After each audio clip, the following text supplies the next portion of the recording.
6 নতুন অসমীয়া পাঠ্যপুথি উন্মেষ চেপ্টাৰ 5 ৰিমঝিম বৰষুণ আহে। যেতিয়া পথাৰ থাকে ৰ'দত শুকাই, গছৰ সেউজী পাত থাকে দোৰ খাই। এটোপা দুটোপা কৰি বৰষুণ আহে, গছ লতা ঘাঁহ বনে মিচিকি হাঁহে। ৰিমঝিম বৰষুণ আহে। ইমান পানীৰ টোপ নোৱাৰি গুনিব, ভাল পাওঁ ৰিমঝিম গীতহে শুনিব।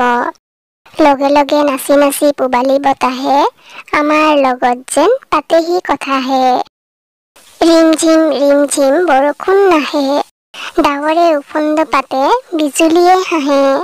আকাশৰ চকু পানী বৰষুণ নাহে, ইমান টোপালবোৰ অকণি অকণি, নোৱাৰো কৰিব শেষ গণি গণি গণি। বৰষুণ আঁতৰিলে বাজলে ওলাও, মেলি দিওঁ নিজৰাত কাগজৰ নাও। ঢৌৱে ঢৌৱে নাচি নাও যায় লাহে লাহে, নীলা আকাশত যেন জোনটি হৈ ভাহে। ৰিমঝিম বৰষুণ নাহে। কবি নৱকান্ত বৰুৱা।